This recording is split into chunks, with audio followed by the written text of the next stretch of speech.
The warehouse lights flickered overhead as Junwoo stood with his back against cold concrete. 20 guns pointed at his chest. Blood trickled from a cut above his eyebrow, his designer suit torn at the shoulder, and still he refused to kneel. "Last chance, old man," the leader sneered, cocking his weapon. That's when the mop hit the first gunman square in the face. The wooden handle spun through the air and connected with a crack that echoed through the warehouse. The man's nose exploded in a spray of red. He dropped like a stone, his gun skittering across the concrete. Everyone froze for half a heartbeat, just long enough for a figure in a gray janitor's uniform to move through the shadows. Penelope Mensah was 22 years old, barely 5'6", with box braids pulled back in a simple ponytail. She'd been working the night shift at this warehouse for exactly 3 weeks, keeping her head down, sending money back to her family in Mauritius. Nobody looked at janitors. Nobody saw them, but she saw everything. The second man turned toward her, gun rising. She was already inside his reach, grabbed his wrist, twisted hard. The snap of bone was audible even over the shouting. He screamed. She ripped the weapon from his broken hand and threw it across the warehouse before driving her knee into his liver. He folded, vomiting. "What the fuck?" someone yelled. 3 came at her together. Amateur mistake. The first swung his pistol like a club. She ducked under it, swept his legs. As he fell, she caught him by the collar, used his momentum and body weight as a battering ram, drove him straight into the second attacker. They went down in a tangle of limbs and curses. The third man swung wild, telegraphing everything. She slipped the punch, drove both palms into his throat. He made a wet gagging sound and collapsed, clutching his neck, unable to breathe. 4 more rushed her from different angles, trying to box her in. Smart, but not smart enough. She grabbed her broken mop handle off the ground. 2 short sticks now, each about 18 inches long. The first man threw a straight punch. She jammed one stick into his solar plexus, all her weight behind it. He doubled over. The second stick came around in an arc connected with his jaw, teeth scattered like dice across the floor, blood everywhere. She spun low, both sticks striking the second man's kneecap simultaneously. His legs buckled at an unnatural angle. He went down screaming. Someone grabbed her braid from behind. Big mistake. She bent forward sharply, using his grip on her hair as leverage. Flipped him completely over her back. He hit the concrete face first. She heard his nose break on impact. Before he could even register the pain, she stomped his gun hand, felt fingers break and crunch under her heel like dry twigs. The remaining attackers were backing toward the door now, guns forgotten in their hands, just wanting distance from this demon in a janitor's uniform, who fought like something out of a nightmare. "Run," Penelope said quietly, her accent carrying the musical lilt of Mauritian Creole mixed with perfect English. "Or stay and join them on the floor." They ran, all of them, scrambling over each other to get through the door. The whole fight had taken 2 minutes. Penelope stood there breathing hard, her uniform dusty and splattered with other people's blood, one braid falling loose across her face. She turned to look at Junwoo, her dark eyes meeting his with an expression he couldn't quite read. Not fear, not excitement, just calm assessment. "You're bleeding," she said simply, nodding at his forehead. Junwoo touched the cut above his eyebrow, then looked at his fingers slick with red. "I've had worse." "Probably," she agreed, already turning away to survey the groaning bodies scattered across the warehouse floor. "But, you should clean that. Infections are serious. If you're loving this story so far, hit that subscribe button right now because you're not going to believe what happens next. Trust me, this is just the beginning." She picked up her mop bucket from where it had fallen during the fight, examining the broken handle with what looked like genuine disappointment. Like she'd just lost a favorite possession. "Wait." Junwoo pushed off the wall, ignoring the sharp pain in his ribs where someone had kicked him before Penelope intervened. "Who are you?" "Nobody important.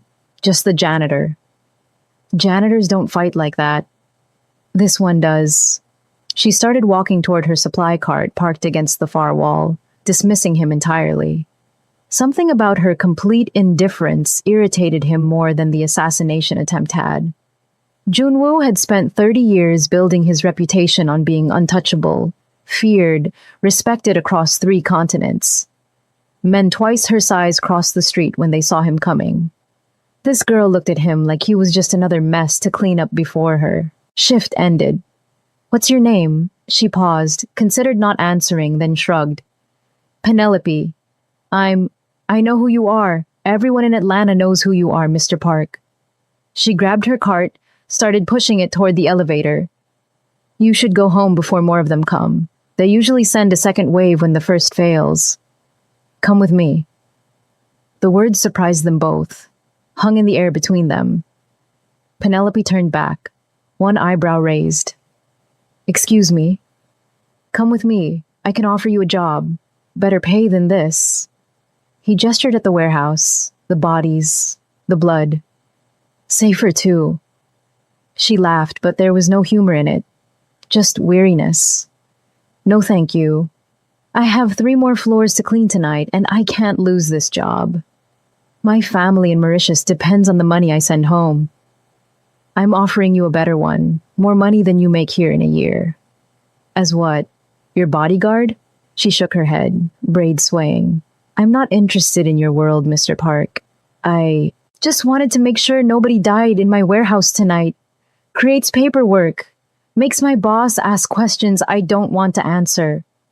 Despite everything, the pain, the betrayal, the fear, Junwoo smiled.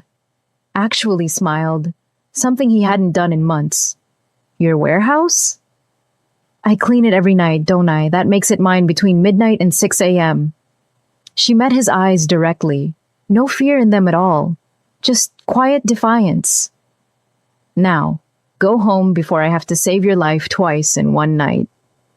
He pulled out a business card from his jacket pocket, pressed it into her hand before she could refuse. Their fingers touched briefly. Hers were calloused, strong, working hands. "Think about it. You saved my life tonight. That means something in my world. It means I'm a decent person. Nothing more," but she kept the card, tucked it into her uniform pocket before pushing her cart toward the elevator. Junwoo watched her go, this impossible girl who'd appeared out of nowhere, and changed everything in 2 minutes of controlled violence. His phone buzzed. 17 missed calls from his people, all panicking about his location and the radio silence.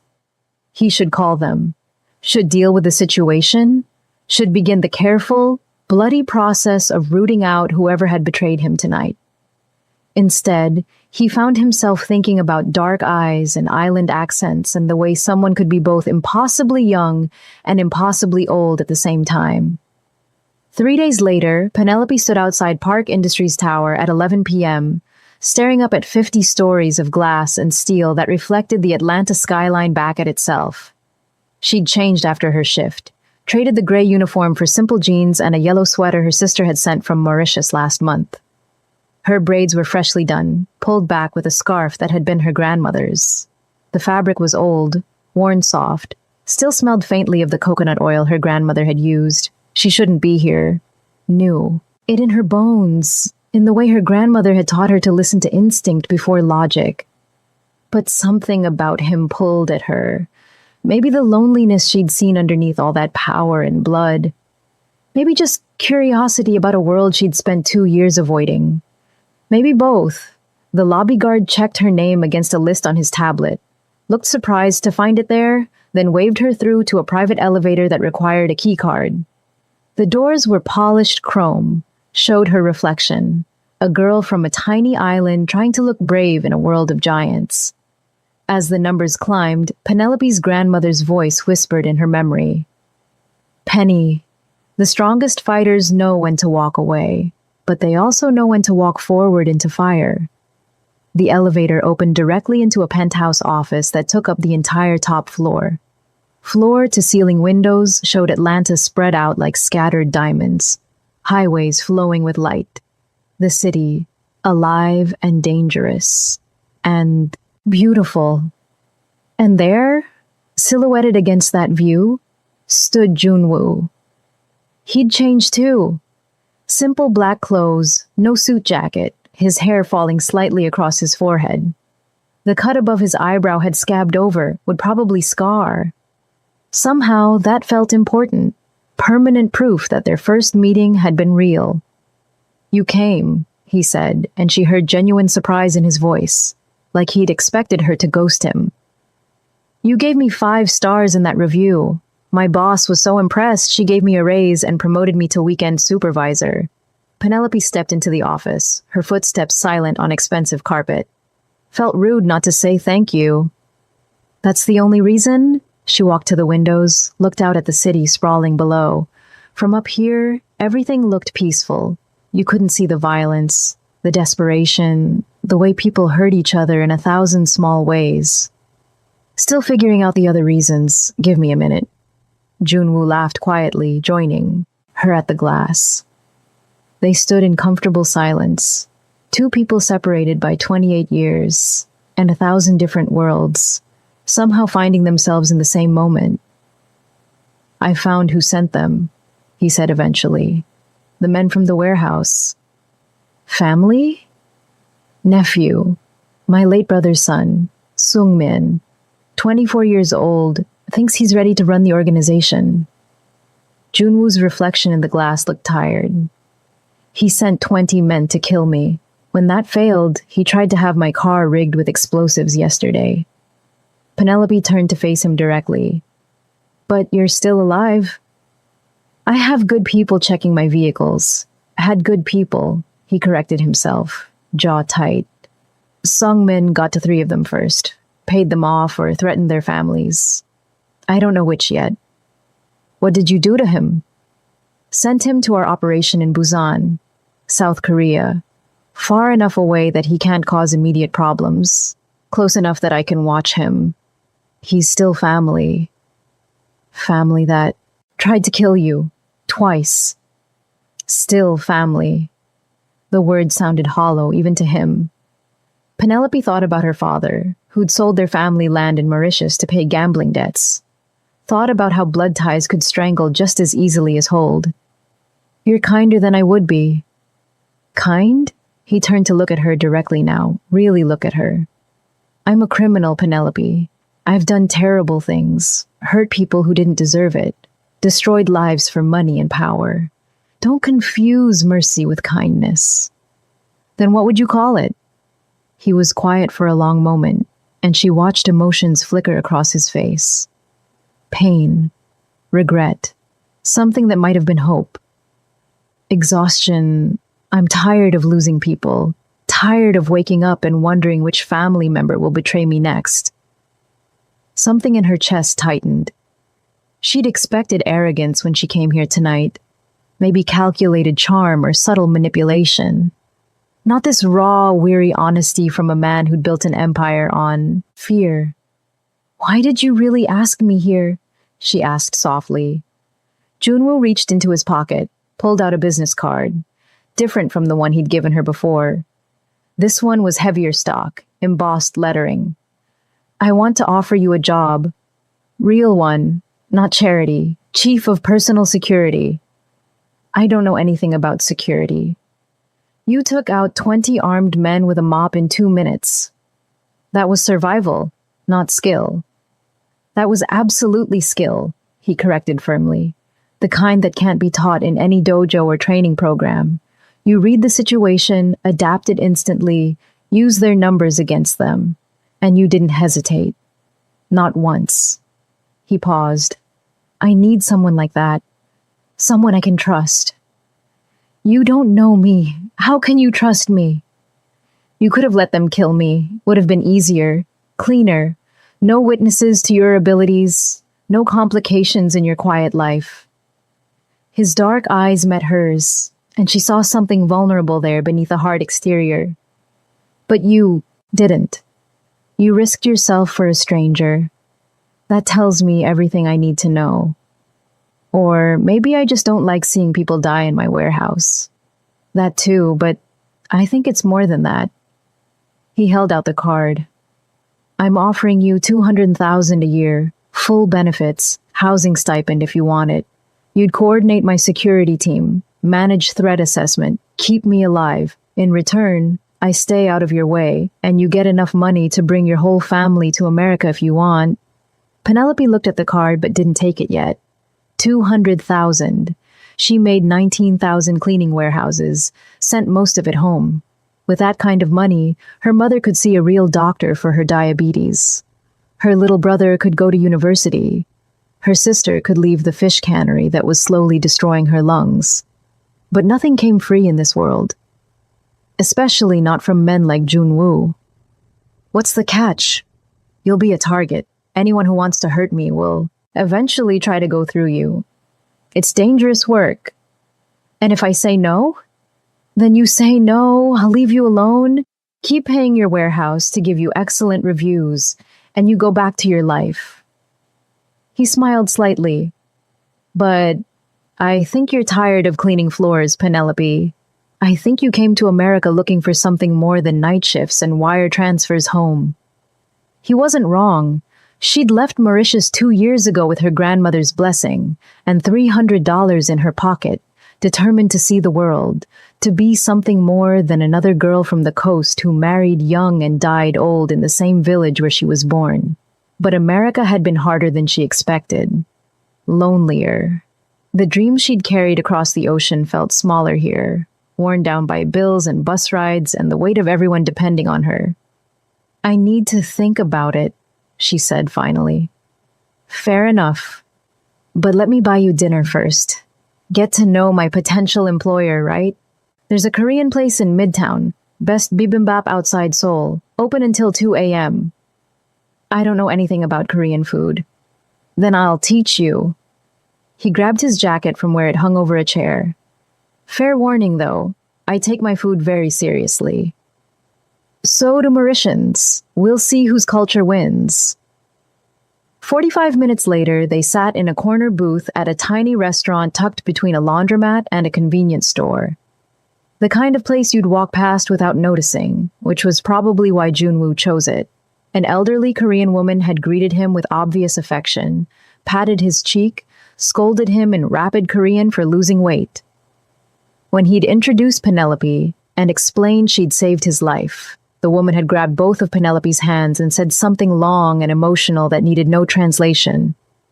Now they sat surrounded by too much food. Bibimbap, kimchi jjigae, japchae, banchan dishes covering every inch of the table, and somehow ended up talking for 3 hours about everything except the job offer. Junwoo told her about growing up in Seoul, the youngest son in a family that expected him to become a doctor or lawyer. How he'd come to America at 15, barely speaking English and fallen in with the wrong people. Or maybe the right people, depending on how you looked at it. How he'd built his organization from nothing, clawed his way up through blood and strategy, and a willingness to do what others wouldn't. Do you regret it? Penelope asked, mixing her bibimbap the way he'd shown her. The path you chose? Every day, and not at all. He watched her taste the food, saw her eyes widen at the flavors. I have money, power, respect. I've helped people too. My organization runs legitimate businesses that employ hundreds. We protect our neighborhoods, keep worse criminals out. But I've also done things that keep me awake at night. So, yes, I regret it. But I can't imagine who I'd be if I'd chosen differently. Penelope described Mauritius in turn. The beaches where she'd learned to swim before she could walk. Her grandmother's house on the coast, where you could hear the ocean from every room. That constant whisper of waves that was as familiar as her own heartbeat. Fishing with her cousins at dawn when the water was like glass and the sky turned colors that didn't have names. The smell of dal puri cooking, the sound of Sega music at festivals, the way rain came sudden and violent and left everything clean and new. It sounds perfect, Junwoo said, watching her face soften with memory. Nothing's perfect. We're poor. Really poor. Most people work in fish factories or sugarcane fields for almost nothing. My father drank away what little we had, then sold our land to pay gambling debts. My mother works 16-hour days and can barely afford her insulin. Penelope set down her chopsticks. But it was home, and I miss it every single day. Do you think you'll go back someday? She considered. This, watching the steam rise from her soup. Maybe, probably, but not yet. I'm not done here. Don't know what I'm trying to accomplish exactly, but I'll know when I find it. That's a very uncertain way to live. My grandmother used to say that life doesn't come with a manual. We're all just improvising and hoping we don't mess up too badly. Penelope smiled, remembering. She was 93 when she died. Told me nobody ever really grows up. We just get better at pretending we know what we're doing. She sounds wonderful. She was. She taught me everything important. How to fight, how to think, how to see people's hearts beneath their words. Penelope's throat tightened. She's the one who taught me the fighting techniques I use in the warehouse. Old Mauritian combat styles passed down through generations. She made me practice every day from the time I was 6 years old. Said women from our family needed to know how to protect themselves. What do you see when you look? At my heart? The question was quiet, vulnerable. Penelope set down her soup spoon, studied his weathered face, his eyes that had seen too much violence and somehow remained capable of kindness. Loneliness, she said finally. So much loneliness, it's like a weight you carry everywhere. Responsibility for people who'd kill you if they thought they could get away with it. A man trying to do right in a world that only rewards wrong. She paused. And underneath all that, stubborn hope. Foolish hope that things can get better, even though everything in your life says they won't. Junwoo was quiet for a long moment. Then, and when you look at your own heart, what do you see there? Fear, mostly, that I'm not strong enough for what's coming. Not smart enough, that I'll let down everyone counting on me. My family, my grandmother's memory, myself. She met his eyes. Especially if I take this job. Especially if I let myself care about keeping you alive. You're already thinking about taking it. Maybe still figuring it out. Give me a minute. He smiled at that, warm and genuine. You say that a lot. Because it's true. Nothing worth doing comes with instant clarity. When the restaurant started closing, the elderly owner packed them enough leftovers to feed 4 people and hugged them both goodbye. Maid Junwoo promised to bring Penelope back soon. In the car, driving through empty Atlanta streets, Penelope asked what the woman had said at the end in Korean. Junwoo kept his eyes on the road. She said you have good energy, that you make the shadows around me less dark, and I should hold on to you because people like that don't come along often. Do I? Make the shadows less dark? He glanced at her, something soft and hopeful in his expression. You're starting to. He dropped her at her apartment complex in Chambly, modest, clean, the kind of place where people minded their own business and didn't ask questions. Before she could open the door, he reached across, caught her hand gently. Think about the job, he said quietly. But no pressure. I'd rather you said no and stayed safe than said yes for the wrong reasons. Your life is worth more than my convenience. Penelope looked at their joined hands, his scarred and calloused from years of violence, hers smaller but just as strong, marked by work and determination. What if I said yes for the right reasons? What would those be? Still figuring that out. She squeezed his hand once, then let go and climbed out. Walked to her building without looking back, though she felt his eyes following her the entire way, making sure she got inside safely. In her tiny studio apartment, she leaned against the door and let out a breath she didn't know she'd been holding. The business card was still in her pocket. She pulled it out, stared at the embossed lettering that probably cost more than her monthly rent. Her phone buzzed. Unknown number, but somehow she knew. You forgot. Your leftovers.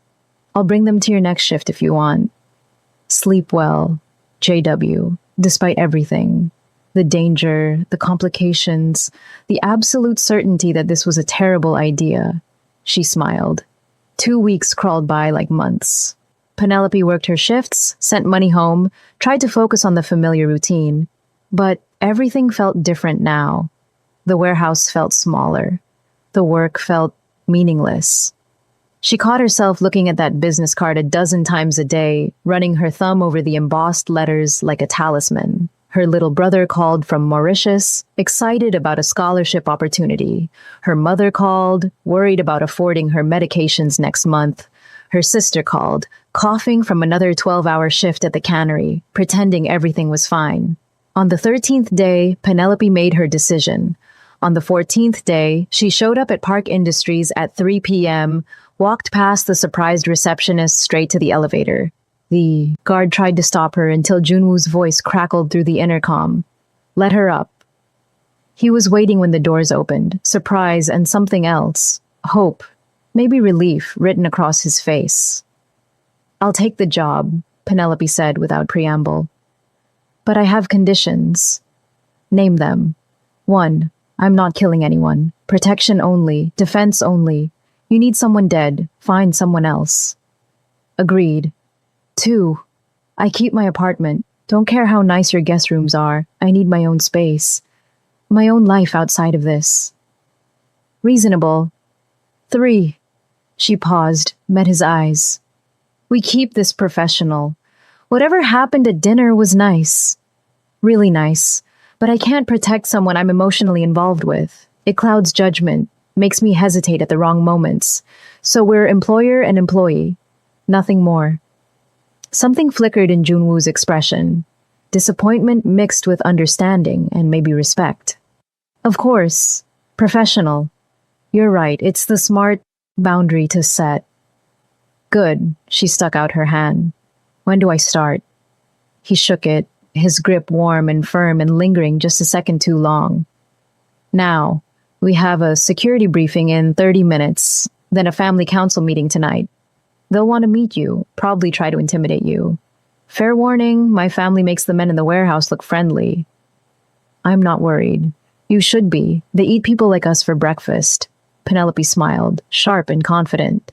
Then I guess they're about to learn that Mauritian girls bite back. The family council meeting was held in a conference room designed to intimidate. Dark wood paneling, expensive art that probably cost more than Penelope would make in 5 years. A table that could seat 20 people comfortably. 5 large screens were mounted on the walls for video calls from various international locations. Penelope stood behind Junwoo's chair in a charcoal blazer and black pants he'd had waiting for her, hands clasped. Loosely at her waist, face carefully neutral. She'd learned from her grandmother that power wasn't always loud. Sometimes it was stillness, the ability to be present without demanding attention, to watch everything without seeming to watch anything. The family members filed in like circling sharks. Mincio arrived first, a beautiful woman in her 40s wearing widow's black, though her husband had been dead for 3 years.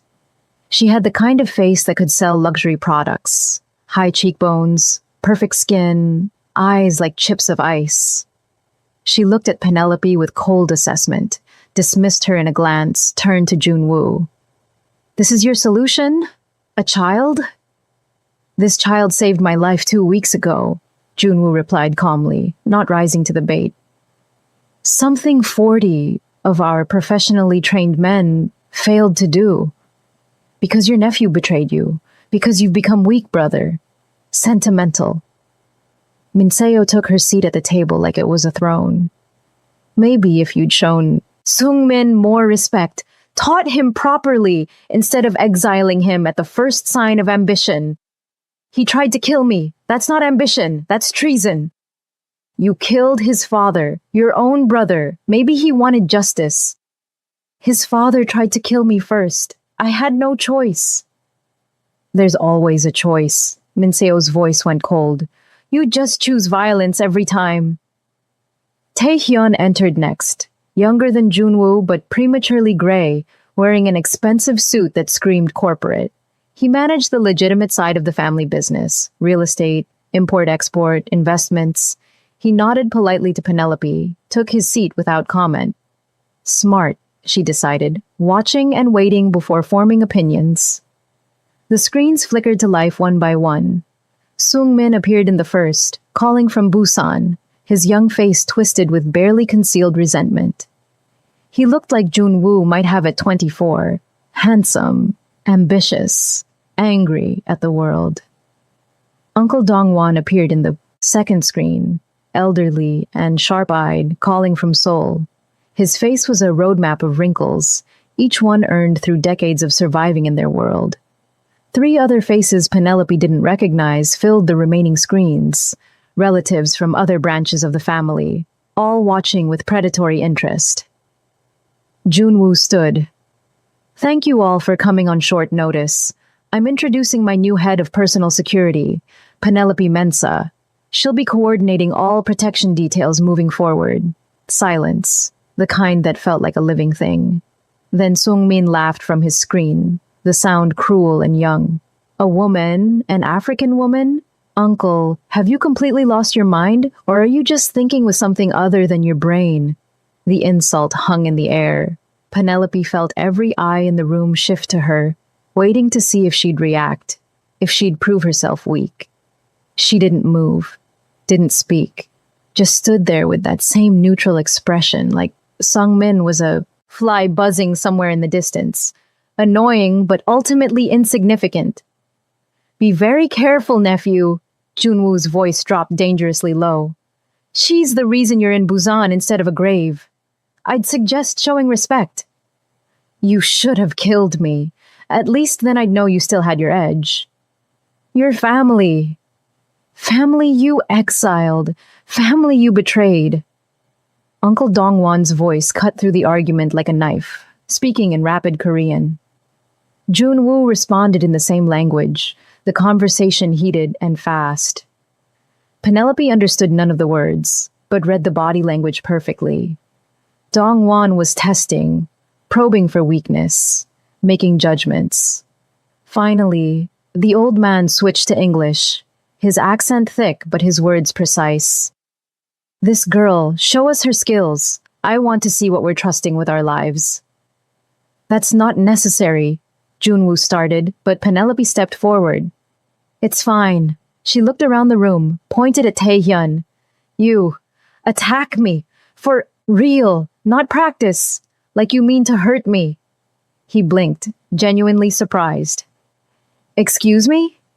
Attack me, seriously. Pretend I'm an assassin coming for your cousin. Stop me. Tae-hyun looked at Jun-woo, who nodded slowly, curiosity replacing concern. The businessman stood, removed his expensive jacket, draped it carefully over his chair, adopted what was probably meant to be a fighting stance, feet too wide, weight too far back, shoulders telegraphing every move before he made it. Penelope didn't move, just watched him with those dark, calm eyes. He threw a punch, careful at first, not wanting to actually hurt her. She caught his wrist mid-strike, twisted gently, and suddenly he was on his knees, his arm locked in a position that would snap the elbow if she applied just a bit more pressure. The whole movement took less than a second. Too slow, she said conversationally, like she was discussing the weather. You telegraph your moves with your shoulders. Anyone trained would see that coming from across the room, and never go high first when you don't know your opponent's capabilities. You're off balance, easy to counter. Start low, test their defenses, then adapt. She released him. Tae-hyun stood slowly, rubbing his wrist, looking at her with new eyes that held both respect and wariness. Anyone else? Penelope asked the room. Minseo stood next, her movements fluid and predatory. I have a question. Go ahead. My brother-in-law's 50 years old. You're what? 23? 22. 22. Minseo smiled, but it didn't reach her eyes. How do we know you're not just another young girl trying to get close to a powerful man for the wrong reasons? Pretty girl, lonely widower, we've all seen this story before. It usually ends badly. Penelope felt anger flicker, but kept her voice level, professional. Ma'am, if I wanted power or money, there are easier ways to get it than potentially dying every day for someone I barely know. And if you're implying something inappropriate, save your breath. I'm here to do a job. Keep him alive, that's all. But you'd like it to be more, wouldn't you? Sung Min called from his screen, his tone mocking. I can see it in how you look at him. I bet you're already counting the money, planning how to... Junwoo's fist slammed on the table hard enough to make the water glasses jump. Enough. Am I wrong, Uncle? Tell me I'm wrong. The room fell silent. Everyone looked between Junwoo and Penelope, measuring the space between them, the tension that hummed like a live wire, looking for cracks in the professional facade. Ms. Mensah has been offered a professional position and has accepted under strictly professional terms, Junwoo said carefully, each word chosen with precision. What any of us might feel personally is irrelevant to her qualifications, which are beyond question. She's the most capable person I've met in years. But you do feel something, Minseo pressed, leaning forward like a cat that spotted a mouse. Don't you, brother? That's what this is really about. Not her skills, your loneliness. Enough, Uncle Dongwon's voice cut through again. I don't care about romance or feelings or whatever emotional nonsense you're all dancing around. Hire the girl. Don't hire her. It's Junwoo's decision. But resolve whatever this is before it becomes a liability. He leaned closer to his camera, his old eyes hard as stone. Emotion is weakness in our world. Weakness gets people killed. I've buried 3 sons who made decisions with their hearts instead of their heads.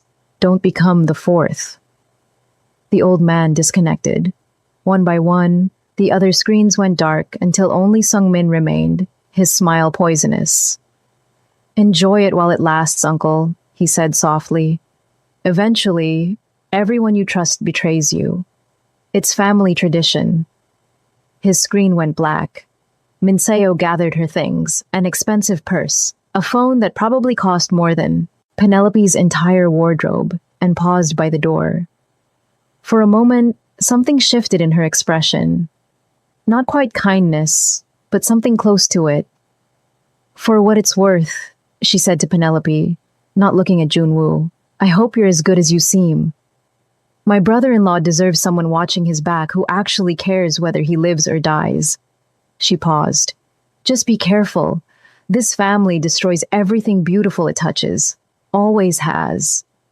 Then she left, her heels clicking away down the marble hallway. Taehyun followed with an apologetic nod toward Penelope. Then they were alone. Penelope sat down heavily in one of the expensive leather chairs, suddenly exhausted. Well, that was fun? I'm sorry, Junwoo said quietly, still standing, his hands gripping the back of his chair. They had no right to speak to you like that. The insinuations, the disrespect. They had every right. They're your family. They're protecting you in their own messed up way. She looked up at him. And they're not wrong to be suspicious. There is something between us, even if we're not acting on it. Does that bother you? Yes, because it makes my job harder. She stood, paced to the windows. Be honest with me. When you offered me this job, was it only about my skills? Silence stretched between them. Junwoo, I need to know. No, he admitted finally, the word heavy. Not only. I was impressed by your abilities, yes, but I was also drawn to you. Your strength, your honesty, the way you looked at me like I was just a person instead of a monster or a meal ticket. He moved closer but kept careful distance. But that doesn't mean I'm not serious about your qualifications. You're the most capable person I've met in years. The fact that I also enjoy your company, that I think about you more than I should, that seems like a bonus, not a problem. Unless you disagree. It is a problem, Penelope said, but her voice was soft. Because I feel it too, this pull, and I can't protect you if I'm distracted by wanting. She stopped herself. Wanting what? Things I can't have. things that would compromise everything. Junwoo crossed the room, stopped a careful distance away, close enough to talk quietly, far enough to maintain the boundaries she'd set. What if we try something, being professional and being honest? You protect me while we both acknowledge there's something between us worth acknowledging. Not acting on it. Just not pretending it doesn't exist. It was the worst possible compromise. The kind that satisfied nobody and endangered everyone. The kind that would keep them both up at night wondering what if. And still, Penelope found herself nodding. Okay, we can try, but the job comes first. Your safety comes first. If I ever think these feelings are compromising my judgment, I walk away. Deal? His smile was soft. Relieved? Grateful. Deal. Good. Now, show me your security setup. I want to know every entry point, every safe, house, every extraction route. And I need to vet your entire team. Someone betrayed you to Sung Min, which means we have a leak. If you're still with me, hit that like button because this story is about to get intense. We're just getting started. The next 4 weeks were a crash course in Junwoo's complicated, dangerous world. Penelope learned his schedule down to the minute, memorized his routines, studied the patterns of his life like she was preparing for the most important exam she'd ever take. She attended meetings, stood in corners watching everything, cataloged faces and behaviors, and the micro-expressions that revealed when someone was lying. She was good at it. Frighteningly good. Within the first week, she'd identified the leak, one of Junwoo's drivers who'd been feeding information to Sung Min for months. The man broke down crying when confronted, said they'd threatened his daughter, shown him pictures of her walking home from school. Penelope felt sympathy, but no hesitation. She fired him on the spot, arranged protection for his daughter, and hired 3 new drivers she personally vetted through her growing network of contacts. By week 2, she'd caught an accountant skimming funds. Small amounts, almost unnoticeable, but theft nonetheless. By week 3, she'd identified a rival organization planning to move on their territory and helped coordinate a response that ended without bloodshed, but with very clear messages sent. But the biggest save came at the end of week 4. They were at a formal dinner with Korean business partners at an upscale restaurant in Buckhead. 20 people, multiple courses, deals worth millions being discussed over banchan and soju. Penelope stood against the wall in a black suit, watching, always watching. The servers moved through the room with practiced efficiency. Except one. His timing was off by fractions of a second. His eyes moved wrong, too focused on Junwoo, not focused enough on his actual job. And when he set down a bowl of kimchi jjigae in front of Junwoo, his hand trembled. Penelope was moving before conscious thought caught up. 3 strides across the room. Her hand shot out and knocked the bowl off the table. It hit the floor with a crash that stopped all conversation. Hot soup everywhere. Ceramics shattered. Everyone staring. "What the hell?" one of the business partners demanded. Penelope ignored him, grabbed the server by the collar, slammed him against the wall. "Who sent you? I didn't. The soup. What was in it?" His eyes went wide with genuine fear. Started stammering in Korean. Penelope looked at Junwoo, who'd gone very still. "Call 911, Junwoo said quietly. Then to the server, in Korean, rapid and harsh. The young man broke, words tumbling out. Minseo's name came up multiple times. Threats against his family, money he desperately needed for his mother's cancer treatment. Penelope's team had secured the restaurant within minutes. They'd been positioned outside, ready for exactly this kind of situation. The server was taken away, not to police, but somewhere Junwoo could decide what to do with him later. Later, in the car, Junwoo looked at her with something like awe. "How did you know?" His timing was wrong, his hand shook, and the soup smelled bitter underneath the spice. Penelope was still riding an adrenaline high, her heart hammering. "I'm going to have it analyzed, but I'm guessing some kind of slow-acting poison. Something that would look like a heart attack in a few hours." You tasted it to be sure, didn't you? When you knocked it over, some got on your hand and you tasted it. She didn't answer, which was answer enough. Junwoo grabbed her hand, examined it. There was a small red mark where the hot soup had splashed her. If it was poison, then I ingested a tiny amount. I'll be fine, better me than you. I'm younger, stronger, and expendable. You're not expendable. His grip on. Her hand tightened. Don't ever say that again. They drove in silence to his apartment, a penthouse in Buckhead with security that rivaled Fort Knox. Penelope had upgraded it further in the past month, added cameras and sensors and protocols that turned it into a fortress. Inside, Junwoo made her drink water, lots of it, to flush anything toxic from her system. Made her sit while he examined her hand under the light, checking for burns, or worse. His touch was gentle, careful, and Penelope felt her carefully constructed walls start to crack. You shouldn't have done that, he said quietly. Done what? Risked yourself. That's not your job. That's exactly my job. Literally in the job description. Keep you alive at all costs. The cost isn't supposed to be you. He looked up, met her eyes. I won't lose someone else because of my choices. You won't lose me. I'm too stubborn to die from a little poison soup. Penelope? I'm serious. My grandmother to make me drink bitter medicinal teas that would kill a normal person. This was nothing. He smiled despite himself, but his eyes remained worried.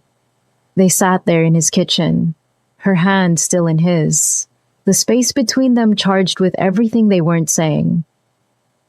Minseo is escalating, Penelope said finally, pulling her hand away before she did something stupid. First your nephew, now this. She's not going to stop. I know. So what are you going to do about it? I don't know. Junwoo looked older suddenly, worn down by decades of violence and betrayal. She's family. She's also my brother's widow, and I owe him.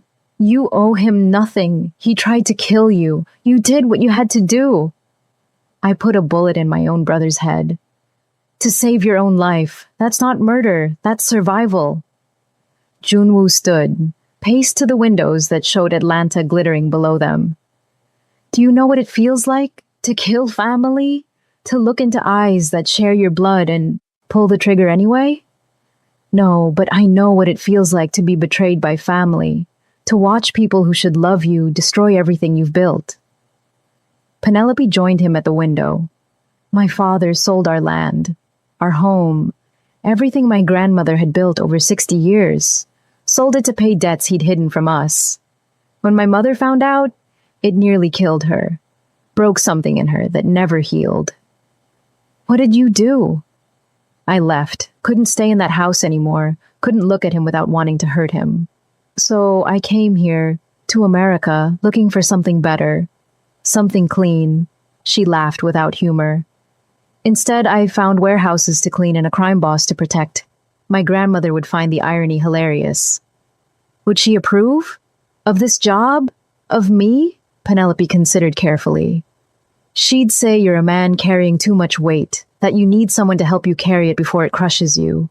She'd also probably threaten to beat you with her wooden spoon if you ever hurt me, and she'd mean it. That woman was terrifying when she wanted to be. She sounds amazing! She was. She taught me that strength isn't about never falling. It's about getting back up every time you do. And that kindness in a cruel world isn't weakness. It's the bravest thing there is. Junwoo turned to face her fully. Is that why you saved me? In the warehouse? Kindness? Maybe. Or maybe I just saw someone worth saving. She held his gaze. Someone who tries to be better than his worst choices. That's rare. The air between them felt electric, charged. Junwoo raised his hand slowly, giving her time to pull away. When she didn't, he touched her face gently, his thumb brushing her cheek. This is getting complicated, he said softly. It's been complicated since that first night. What are we going to do about it? Penelope wanted to kiss him, wanted it so badly every nerve in her body sang with it. But they were standing in his apartment at midnight, adrenaline still pumping from the near assassination. And this wasn't the right moment, wasn't safe. So instead, she stepped back, put necessary distance between them. We're going to stay professional, she said firmly. And tomorrow, we're going to deal with Mincio before she succeeds in killing you. How? I don't know yet. Give me a minute to think. He smiled at that, sad and warm. You really do say that constantly. Because it's true. Best solutions take time, but time was the one thing they didn't have. The next morning, Junwoo called an emergency family meeting. Not at the office this time, at his personal warehouse in West End, a converted industrial space that only his inner circle knew existed. Penelope had argued against it, said gathering everyone together after an assassination attempt was tactically insane. Exactly why we're doing it, Junwoo had insisted. I'm done hiding, done letting fear run my life. If my family wants me dead, let them try it to my face. That's the stupidest thing I've ever heard. Probably, but I'm doing it anyway. So Penelope had spent the morning turning the warehouse into a fortress. 20 of her best people positioned throughout the building, armed and ready, weapons stashed in strategic locations, escape routes planned and rehearsed, medical team on standby, every contingency she could imagine prepared for. When Minseo arrived and saw the security, she smiled. Paranoid, brother. Someone tried to poison me last night, Junwoo said calmly. The young man confessed that you paid him. Did he? How convenient. And where is this alleged assassin now? Somewhere thinking about his choices. Somewhere you're torturing him into saying what you want him to say, you mean? Minseo's smile never wavered. I didn't send anyone after you, but I understand why you'd want to believe I did. Easier than accepting that you have so many enemies you can't keep track anymore. The others arrived over the next 30 minutes. Taehyun, looking nervous. Uncle Dongwon having flown in from Seoul overnight, his old face grave. Sungmin appeared on a large screen. He was still in Busan, thank God, too far away to cause immediate problems. They gathered in the warehouse's central space, a cavernous room with exposed brick and industrial lighting that cast harsh shadows. Junwoo stood at the center. Penelope positioned herself behind and to his left, where she could see everything, protect him from any angle. Someone hired an assassin to kill me last night, Junwoo began without preamble. That person is in this room. Silence, the kind that felt dangerous. I'm not interested in denials or excuses. I just want to know why. Why my own family keeps trying to destroy me. Uncle Dongwon stepped forward, his movement slow but purposeful. You've become weak, Junwoo. Ever since this girl... He gestured at Penelope dismissively. You've lost your edge. You spare enemies when you should eliminate them. You show mercy when you should show strength. You make decisions based on feelings instead of strategy. So that justifies murder. I didn't say I sent anyone, but I understand why someone would. You're a liability now. To yourself, to this family, to the organization we've all built. Who? Junwoo's voice was steel. Who sent the assassin? Dongwon's eyes drifted slowly to Minseo. All attention shifted. Minseo stood perfectly still, her expression unreadable. For a long moment, nobody spoke. Nobody breathed. Then she smiled. Guilty. The admission hit like a physical blow. Even expecting it, Penelope felt the shock ripple through the room. Junwoo's face went carefully blank. Why? Because you killed my husband. Minseo's voice was steady, almost calm. 3 years ago, you put a bullet in his head and then you held me at his funeral and told me it would be okay. Like you were some kind of hero. Like you hadn't just destroyed my entire world. Your husband tried to kill me first. It was self-defense. It was murder. There's always another choice, always another way. But you chose violence. You always choose violence. Her calm cracked, voice rising. He was everything to me, my partner, my love, the father of the child I was carrying. Did you know that? That I was pregnant when you killed him? Silence. Complete, horrible silence. I lost the baby 2 weeks after the funeral, Minseo continued, tears streaming down her face now, but her voice steady. From the stress, the grief. So you didn't just kill my husband. You killed my future, my child, everything I was supposed to be. She pulled a gun from her jacket. Fast. Practiced. So, yes, I hired someone to poison you. And when that failed, I came here today prepared to finish it myself. Penelope was already moving, 3 steps, her own weapon drawn, trained on Minseo's chest. Put it down! Move aside, girl. This doesn't concern you. He's my responsibility. Everything concerning him concerns me. He's not worth dying for. That's my decision to make. They stood frozen in a tableau, Minseo with her gun pointed at Junwoo, Penelope blocking the shot with her own weapon trained on Minseo. Everyone else pressed against the walls, afraid to move, afraid to breathe. Then Junwoo did something that stopped Penelope's heart. He stepped around her, put himself directly in Minseo's line of fire. If you need to kill me to find peace, then do it, he said quietly. I'm so tired, Minseo. Tired of running from my past. Tired of watching everyone I love turn into enemies. If my death will end this cycle, if it will let you heal, then I'm ready. Sir, no. Penelope grabbed his arm, tried to pull him back, but he shook her off gently. It's okay. It's not okay. I won't let her. Penelope. He turned, and the look in his eyes broke something in her chest. So much sadness and affection and resignation. Sometimes the best way to protect someone is to let them make their own choices. Even the bad ones. Even the final ones. I didn't sign up for this. Didn't agree to watch you commit suicide. I know. I'm sorry. He faced Minseo again. I loved him too. Your husband, my brother.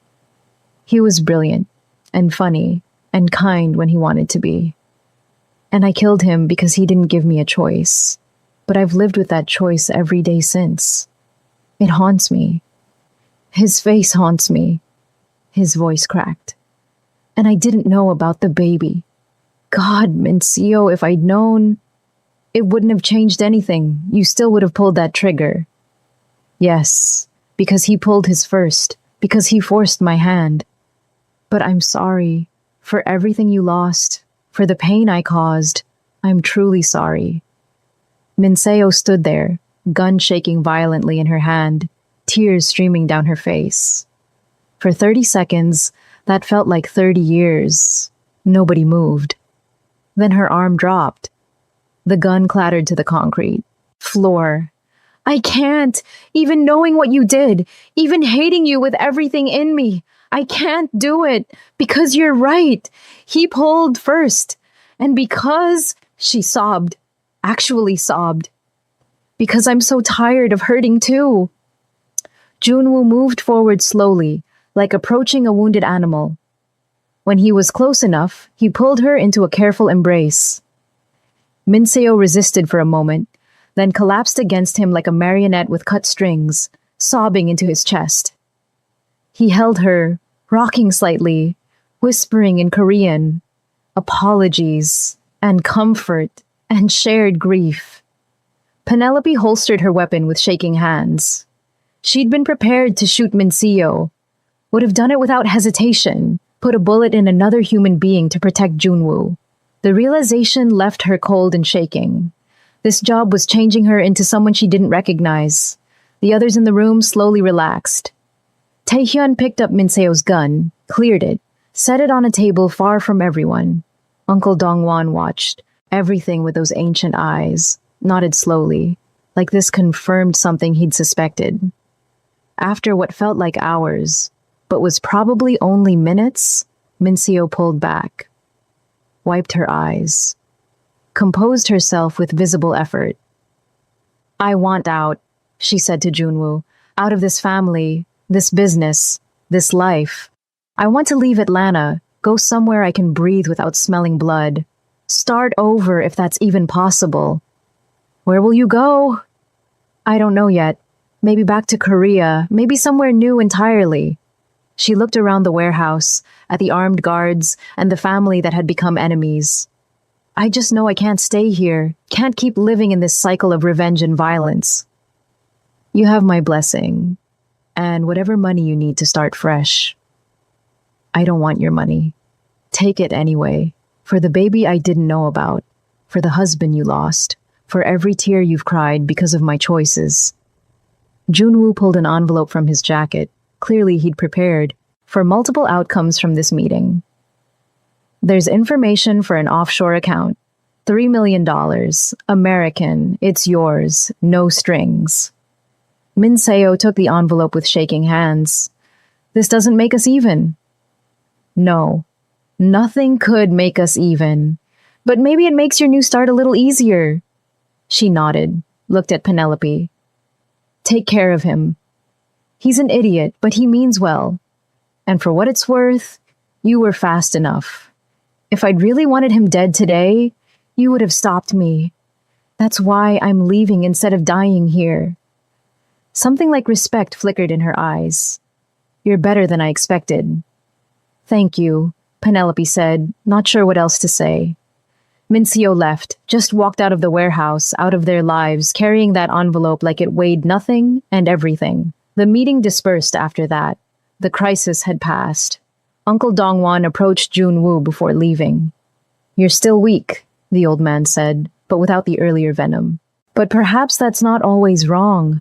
The world is changing. Maybe we must change with it, or die clinging to old ways. He glanced at Penelope. And your bodyguard is competent. Better than competent. If you're going to be foolish enough to step in front of guns, at least you have someone fast enough to stop them. Then he left too, and they were alone, except for Penelope's security team positioned throughout the building. Junwoo sat down heavily on a concrete step, suddenly looking every one of his 50 years.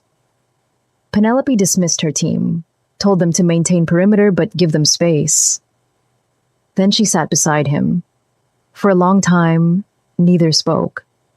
Finally, Penelope said, "That was the stupidest, most reckless thing I've ever seen, and I've seen a lot of stupid things. I know. You could have died. I know that too. So why did you do it?" Junwoo was quiet for a moment. Because I'm tired of living in fear, tired of everyone around me suffering because of my choices. Minseo was right about a lot of things. I did kill her husband. I did destroy her life.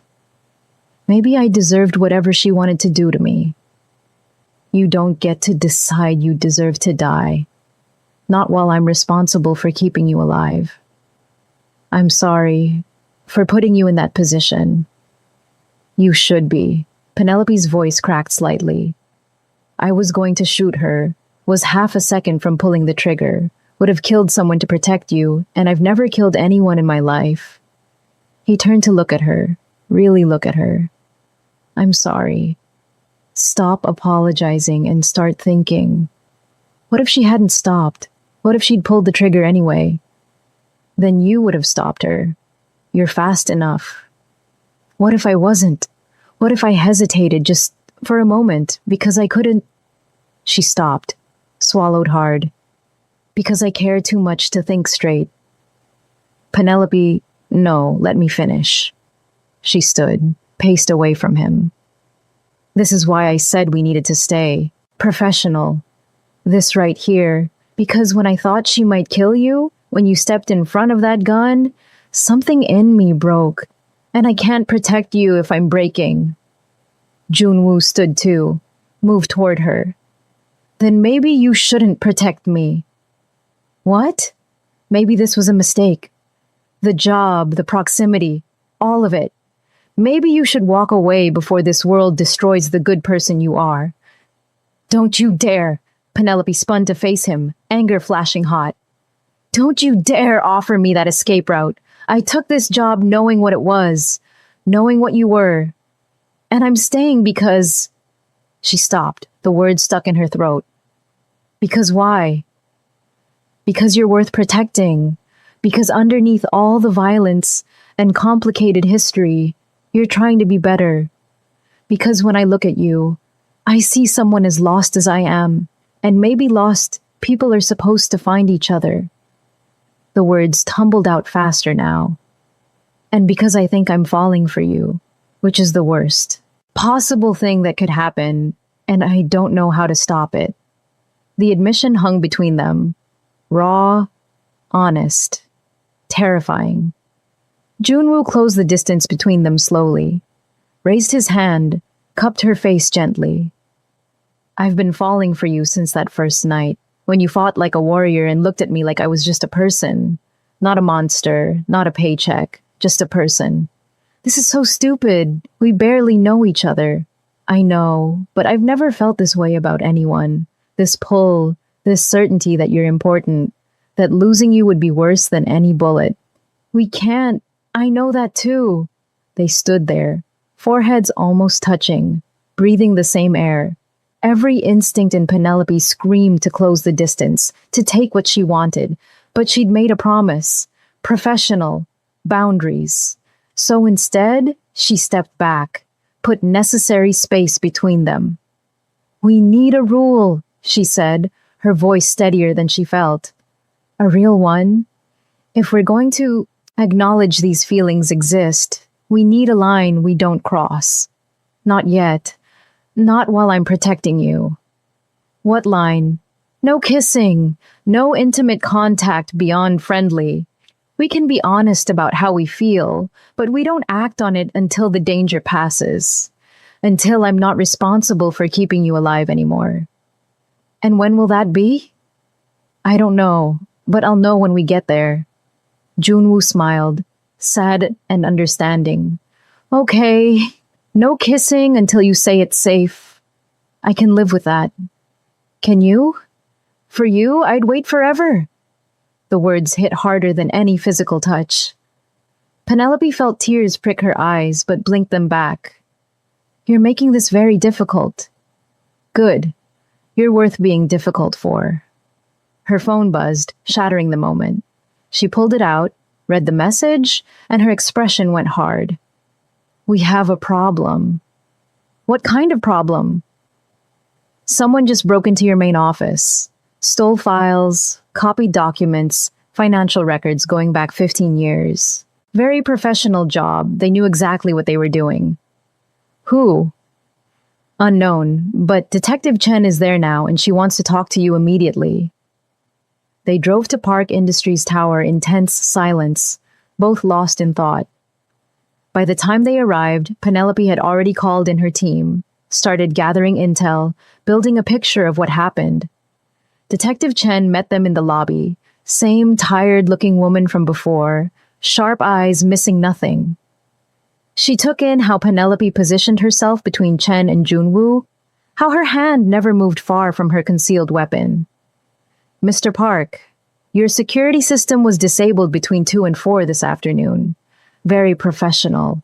They accessed your private office, bypassed your safe, copied files from your computer. What files? Penelope asked. We're still determining that. But from what your IT team can tell, someone accessed financial records, going back 15 years, transactions, partnerships, acquisitions. Chen looked directly at Junwoo. The kind of information someone might use to build a case, either legal or otherwise. You think someone's investigating me, Junwoo said flatly.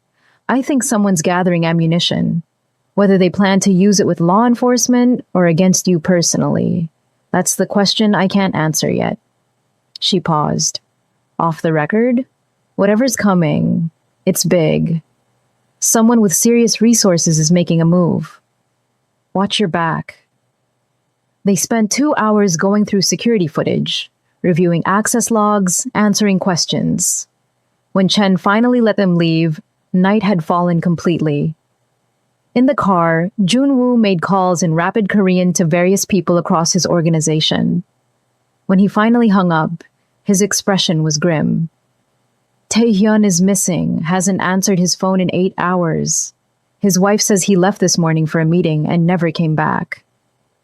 You think he's involved in the break-in?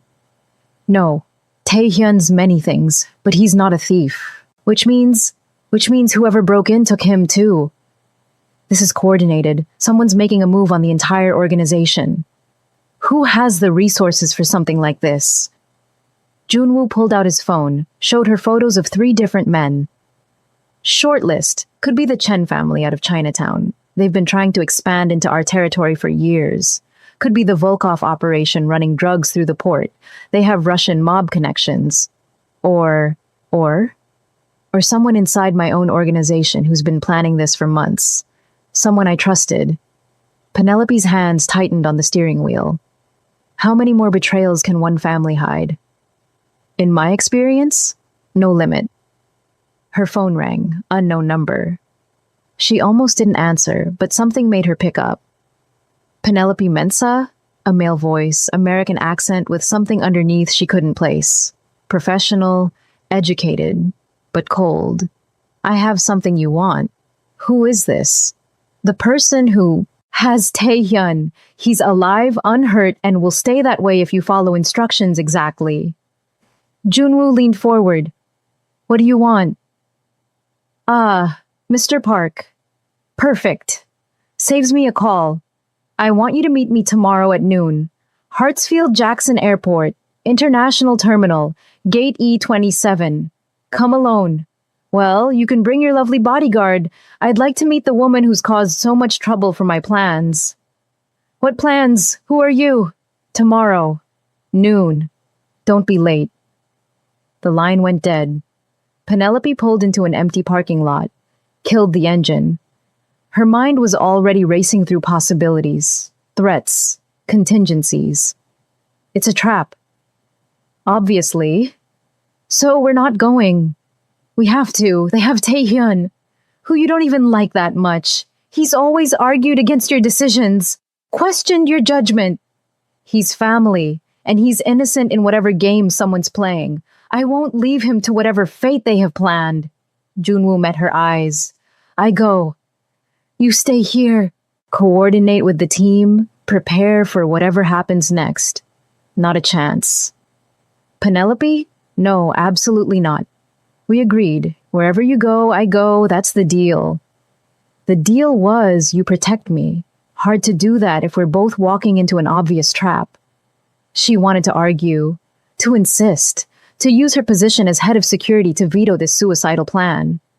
But he had a point. Tactically, splitting up made sense. Emotionally, it felt like the worst idea in the world. Give me tonight, she said finally. Let me think, plan, prepare. There has to be a way to do this smart instead of stupid. Okay, tonight. But tomorrow at noon, one way or another, I'm going to that airport. They spent the night at Junwoo's secure apartment, planning and preparing like they were going to war. Because in a way, they were. Penelope called in every favor, activated every resource, built contingencies for contingencies. By dawn, they had a plan. Not a great plan, not even a good plan, but something that might keep them both alive. At 11 a.m., they arrived at Hartsfield-Jackson Airport. Penelope had 20 people positioned throughout the terminal, all disguised as travelers or staff. Another 15 outside in unmarked vehicles. Medical team on standby, escape routes mapped, weapons stashed in bathroom dead drops. Every security camera feed routed to her tablet. She'd turned the busiest airport in the world into her operational fortress. Gate E27 was in a quiet section of the international terminal. They stood in the empty seating area, waiting. Penelope's eyes never stopped moving, cataloging threats, tracking movements, reading body language. Noon came and went. No contact. Maybe they're not coming. Penelope muttered, her hand resting on the weapon concealed beneath her jacket. They're here, just watching, testing to see if we followed instructions, if we brought backup. Junwoo's eyes scanned the terminal. Whoever this is, they're professional. They'll make contact when they're ready. At 12:15, an elderly Korean woman approached, carrying shopping bags like any normal traveler. She sat down 2 seats away from them, pulled out her phone, started scrolling like she was killing time before a flight. Mr. Park, she said without looking at him, her accent thick, walk to the restroom, 3rd stall from the end, alone. You have 30 seconds. Not happening, Penelope said immediately, her muscles tensing for action. The woman finally looked at her, smiled pleasantly, like they were discussing the weather. Then Taehyun dies, slowly, painfully. We'll send you videos. Your choice. Junwoo stood.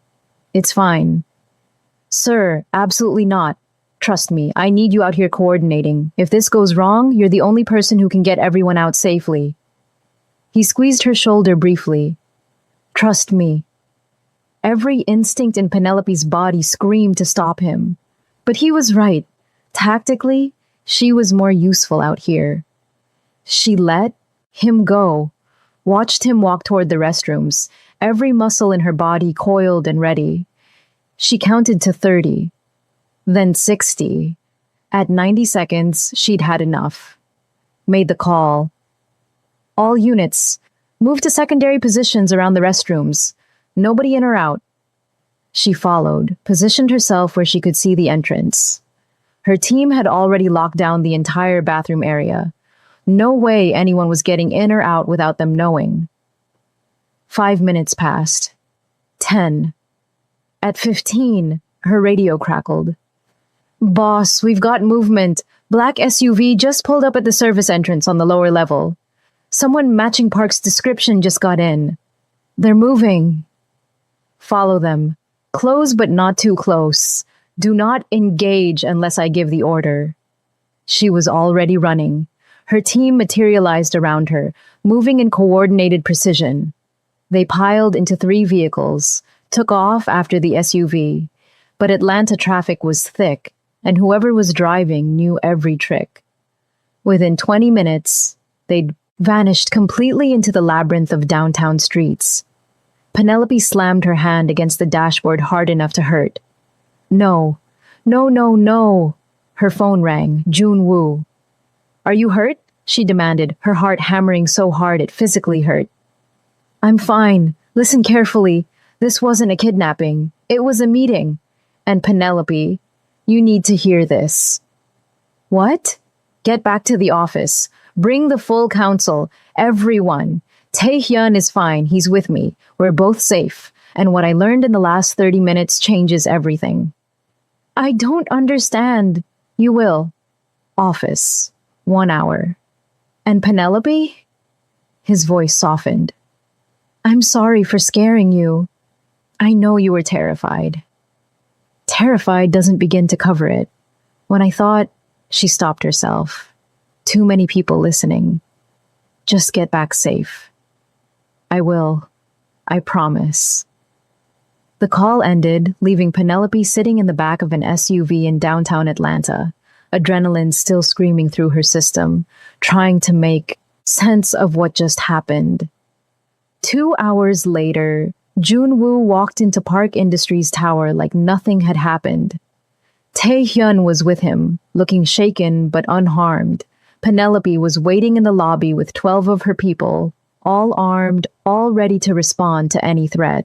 When Junwoo saw her expression, relief and fury warring for dominance, he smiled apologetically. I really am sorry. Explain, now. Upstairs, with everyone. He'd called a full emergency meeting, 30 people crammed into the largest conference room, the entire family council plus key lieutenants from across the organization. Everyone looked confused and worried. Nobody knew why they'd been summoned on such short notice.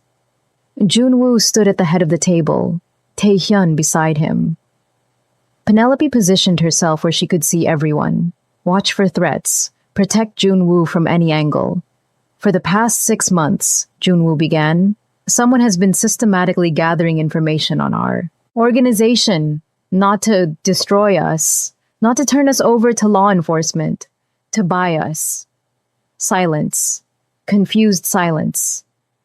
Everything that's happened, the break-ins, the stolen files, even Taehyun's disappearance, it was all part of due diligence, research. They were building a case, preparing an offer. And this morning, I met the person behind it all. He pulled out a document, thick with legal language, and slid it across the table. This is a purchase agreement. A tech company out of Austin called Phoenix Rising. They're offering to buy our entire criminal operation, clean it, convert everything into legitimate businesses. Full amnesty for past crimes in exchange for our cooperation. Jobs for everyone who wants them. Enough money that anyone who wants to walk away can do so comfortably. That's insane, someone said. You can't just buy crime and make it legal. You can if you have the right connections. Phoenix Rising has been doing this for 5 years, quietly acquiring criminal organizations across the country. They have arrangements with federal law enforcement, cooperation agreements with the Justice Department. They're offering us a way out. Uncle Dong-won spoke up from his video screen. This is a trick, a trap. Nobody offers something like this without ulterior motives. I thought so too.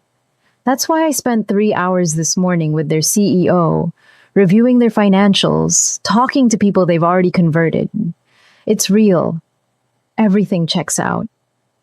Penelope picked up the document, started reading quickly.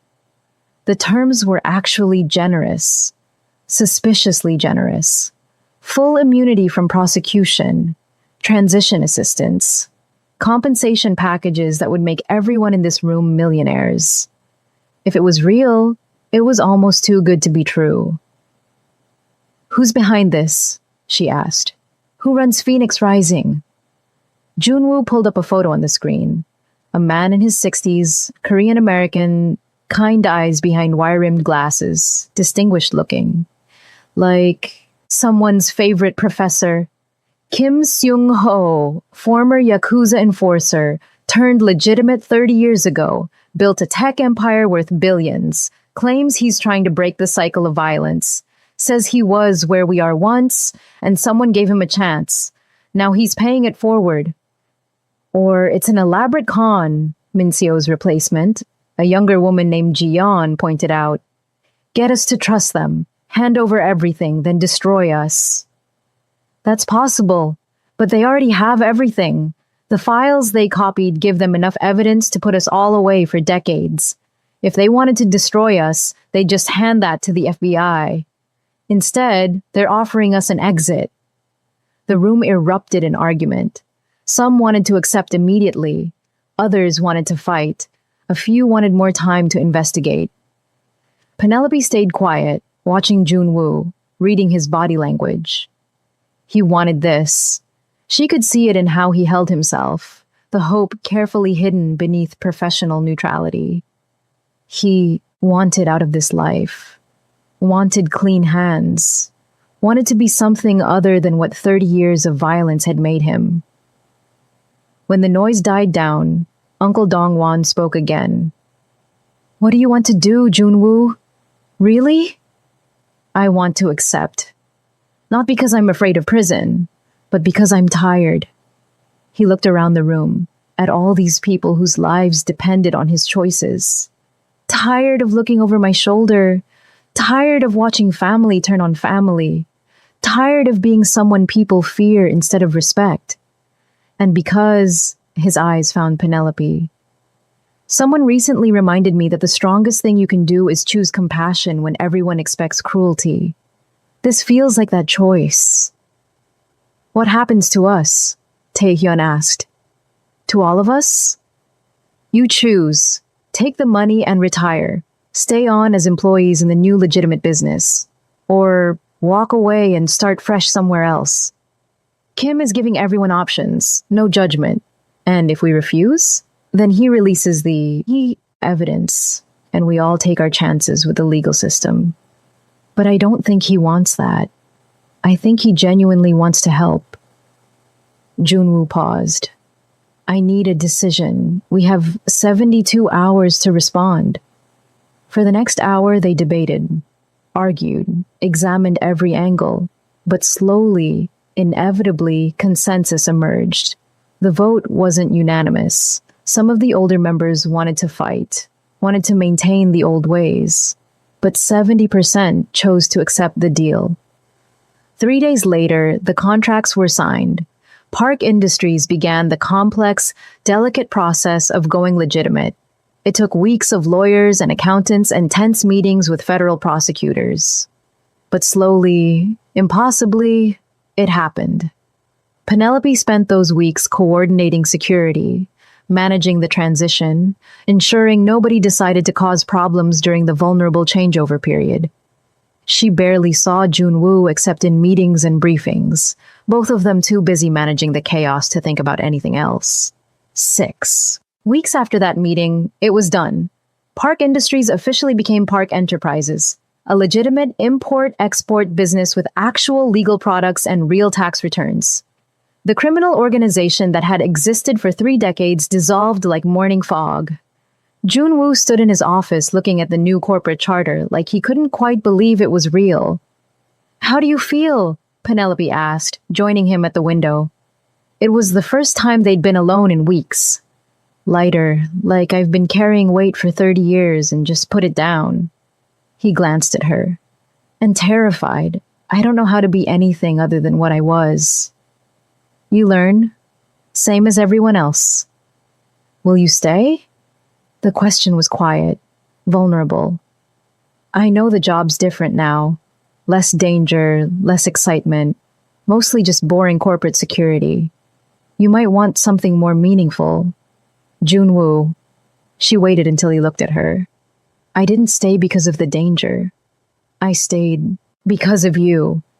That's not very professional. No, it's not, she smiled. And I think maybe our professional obligations just ended. He caught her meaning, hope flaring in his eyes. Are you saying? I'm saying you're no longer a crime boss who needs protecting. You're a legitimate businessman who can hire security like a normal person.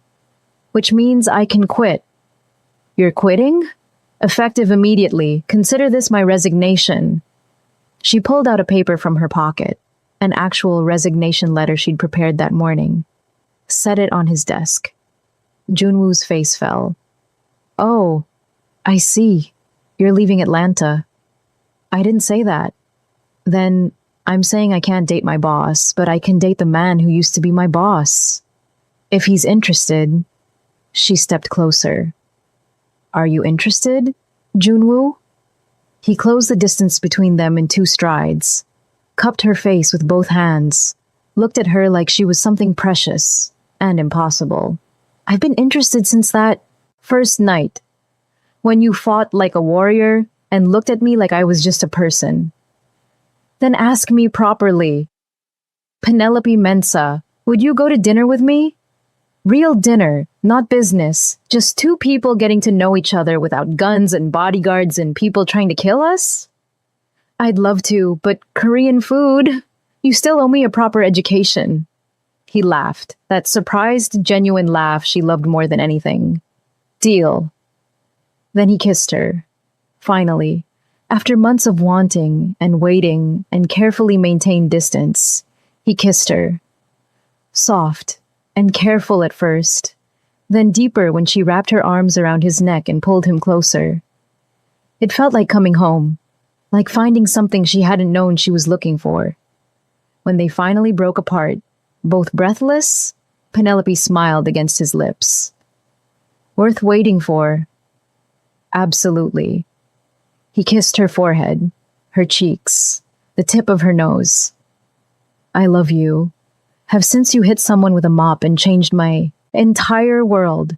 I love you too, even though you're reckless and stubborn and step in front of loaded guns.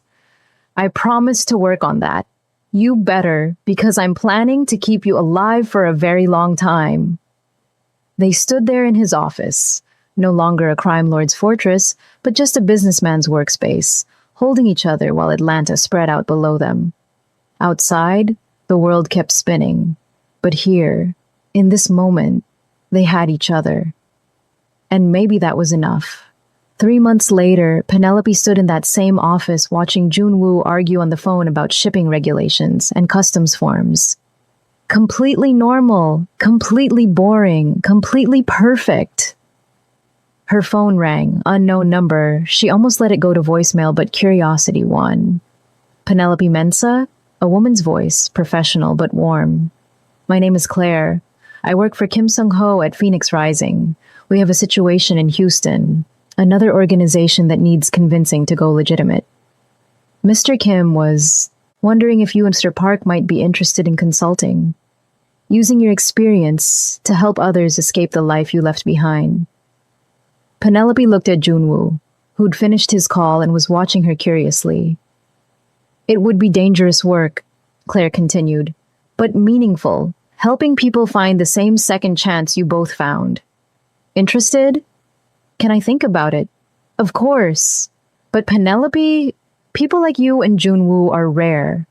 People who understand violence, but choose compassion. People who can fight, but prefer mercy.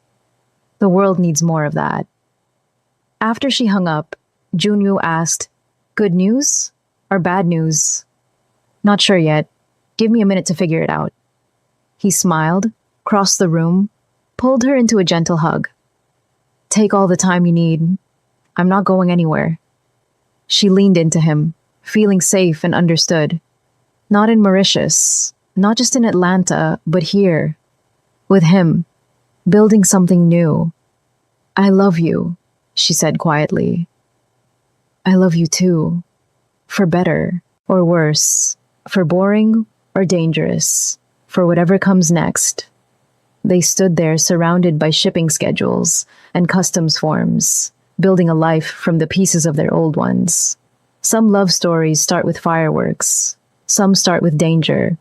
Theirs started with a mop and 20 armed men and the recognition that sometimes the bravest thing you can do is choose kindness when cruelty would be easier. And standing there in that ordinary office doing ordinary work, Penelope Mensah from Mauritius and Park Junwoo from Seoul decided that their story was just beginning. So there you have it. From warehouse floors to office towers. From violence to love. From lost to found. If this story grabbed you, if Penelope and Junwoo's journey meant something to you, do me a favor. Hit that like button, drop a comment telling me which moment hit hardest, and subscribe because I've got more stories about people finding light in dark places. Thanks for sticking with me for this whole hour. Now, go out there and be brave like Penelope. The world needs more people who fight for what's right. See you in the next one.